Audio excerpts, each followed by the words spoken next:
All right, welcome back to my channel. Today is going to be a quick video. We are going to master a song. I mixed this song in one of my videos recently. If you don't know about that, I will put a link on the description to the video where I mixed this song, and today we are going to master it. And like I normally do, it's going to be very easy. My approach to bringing these tutorials is to make sure that you can be able to follow along and be able to use it to work and get an effective result on your own project. So nothing complex. We are going to go straight into the mastering of this song. So let's listen to the song.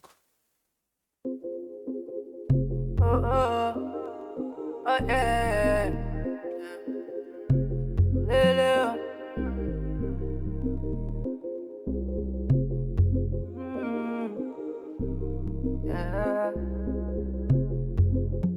Scary. All the money and the fame. When you die, where you gone to? Cash out Rajaye. I can low and no be double, yeah. So when you hustle, when you there hustle, make you bubble too. Yeah. Oh, I want to die, me. Oh, I want to flex.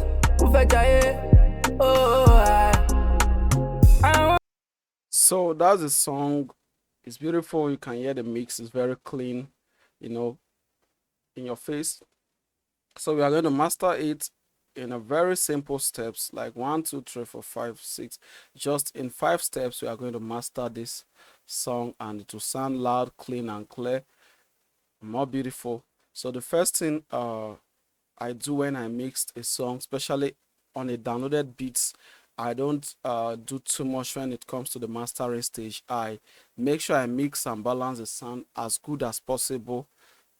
Then on the mastering stage, I just do like a little touch up and then it should sound good. So the first thing I normally start with, most of the time I add Pro Q3, and like I said, there is a preset here that I normally like to start with inside a mix.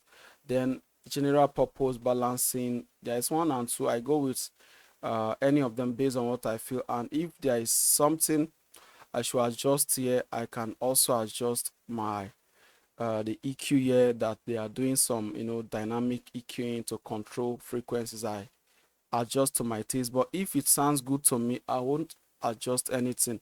Most of the times you don't need to do anything. If you add a plugin and it sounds good like you want it, you don't need to touch anything. You just go to the rest of your work. So let's listen with this and let me see what it's doing. So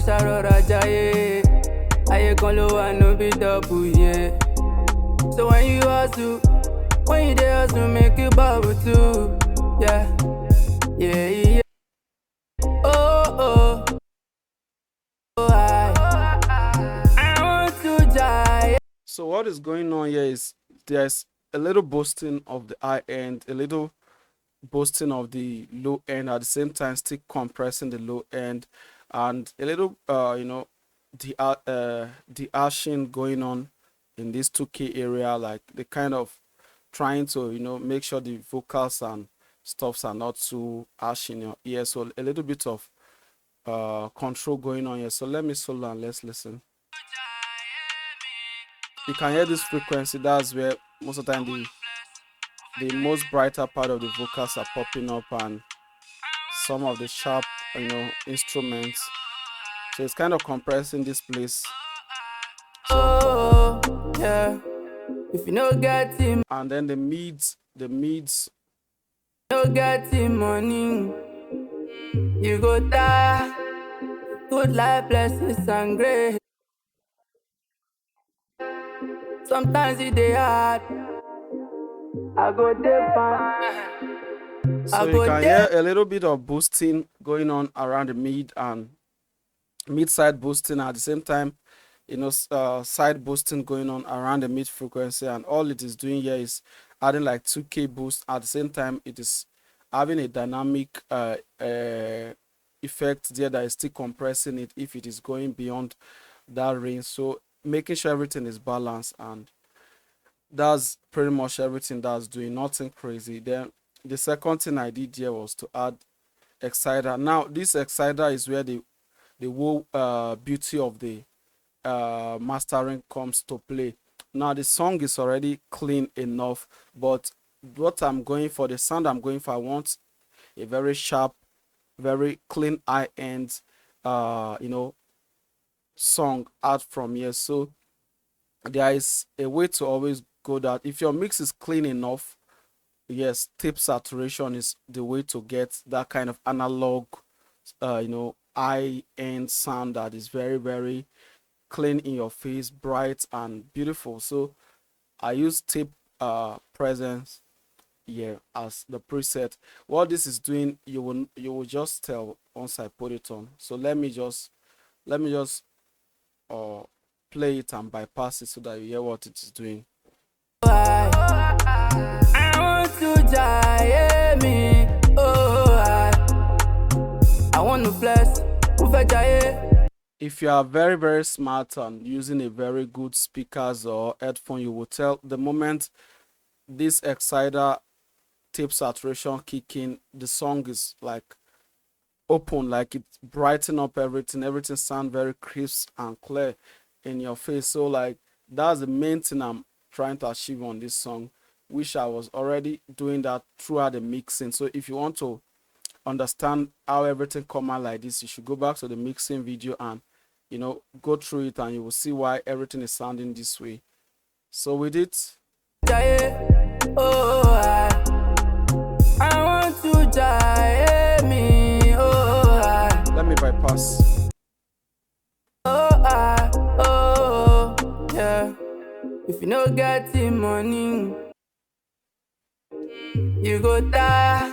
So if you observe, the time I bypassed it, everything sound very dull, but when it's kicking, everything become warm and very bright and clear. So that's what this tape saturation is doing. I would have done a lot of adjustment, but I just like the way everything is set here, and I like the sound I'm hearing. Most of the time it's not about doing something because people always say that, oh, they do it like this, they do it like that. The thing is, when you're working on your music, it's about what you are hearing. It's not about even what you are seeing. It's not about what people said that is how it should be done. It's about what you are hearing. If it sounds good to you, then that's it. It is good. There is no alternative or maybe another word to say, oh, it is good. It is good. It is good. So that's it. So it sounds good with it. So let's go. And the next thing I did was to add stereo imager. Mind you, sometimes I use the DSR on my mastering, but this song I don't need the DSR. I want the vocals, everything to be sharp. Most of the time I add the DSR even before imager. So I add the DSR to control the high ends and sometimes make sure everything transients are smooth. But this one I like it this way. On the stereo imager, I added just a dynamic modern width, nothing crazy here, and then it just open up the mix a little bit. So let's hear it. Sorry, I think I soloed it from here.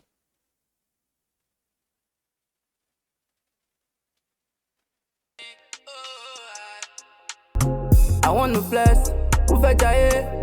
Oh, I want to die. So if you notice with the stereo imager, like everything sound more wider. The vocal is in their own space. Like if you observe, the vocal is in the center, everything is surrounding the vocals, and then nothing is fighting in the whole process. So let's hear.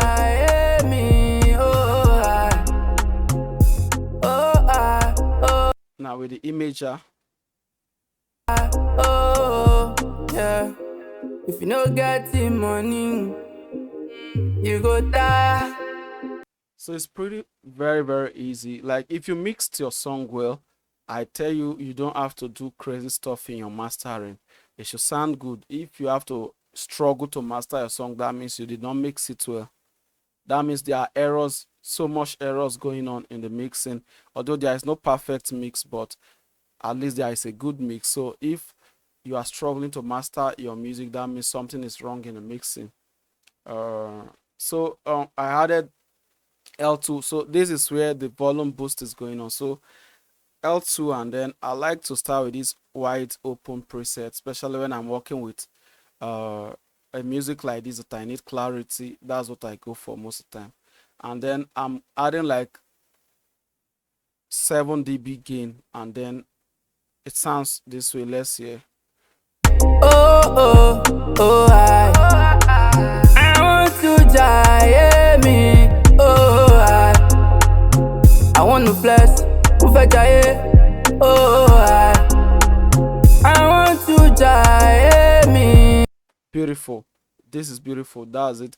Funny enough, most of the popular songs that we are listening to, most of them are done the same way, but they won't let you know because they want you to go and pay some of the industry engineers. But if you pay attention to most of the songs that we are listening to and they break them down, you will observe that most of the stuff they did there are just simple stuffs that they did there to make it sound nice, and then we just think they have done something different. I've listened to a lot of industry professional engineers and producers saying they use L2 to just gain their music, and then they release it and people listen to it. The funniest thing, we don't even know what is going on as far as it sounds nice to us. That's all. People don't know how you make your music. They just pay attention to what they are hearing. If it sounds good, then it sounds good. So you can tell how everything is sounding from the very first step to now. It's simple, nothing complex. If you say this is complex, that means I don't know what it is that will be easy for you. But let's play it again. Sorry.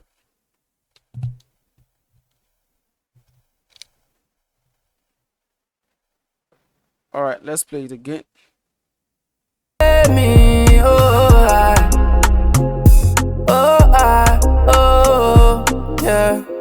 If you no get the money, you go die. Good life, blessings and grace, it's all I require. Sometimes it dey hard, I go dey fine. All right, so this is the last thing I do here. I have to use a meter.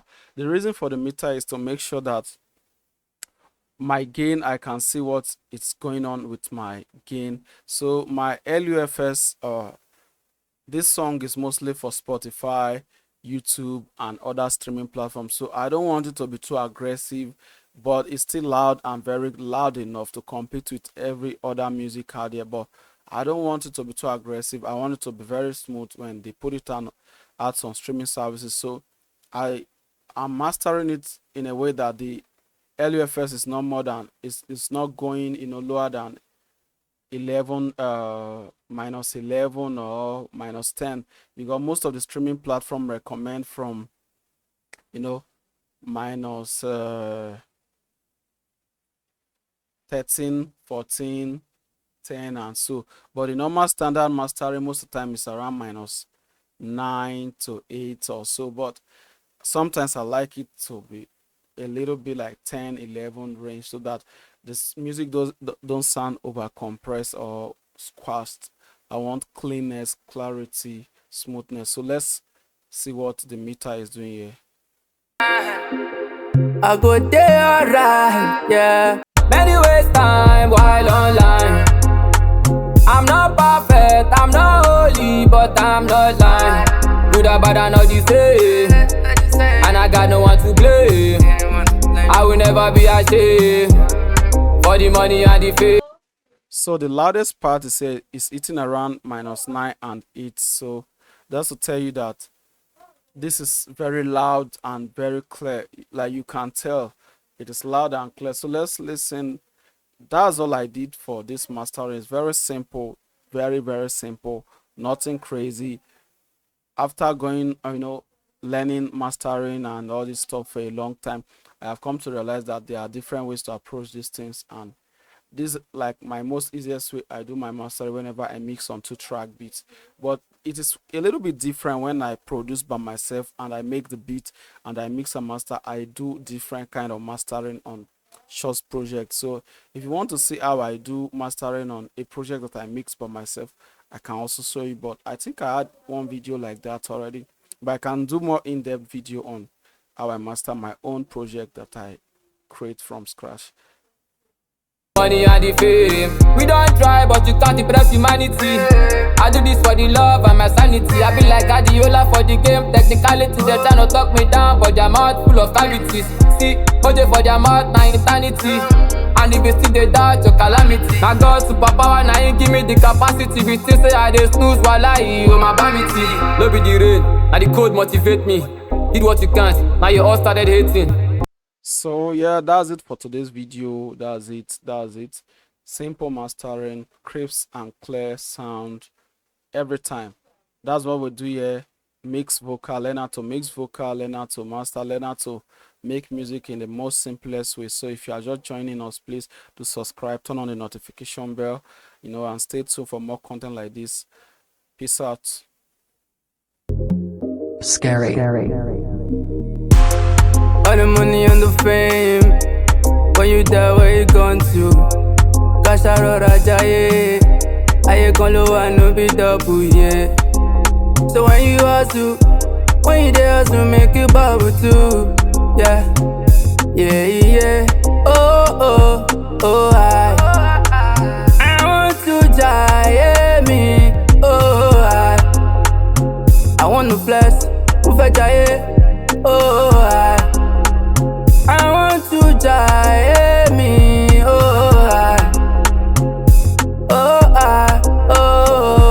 yeah.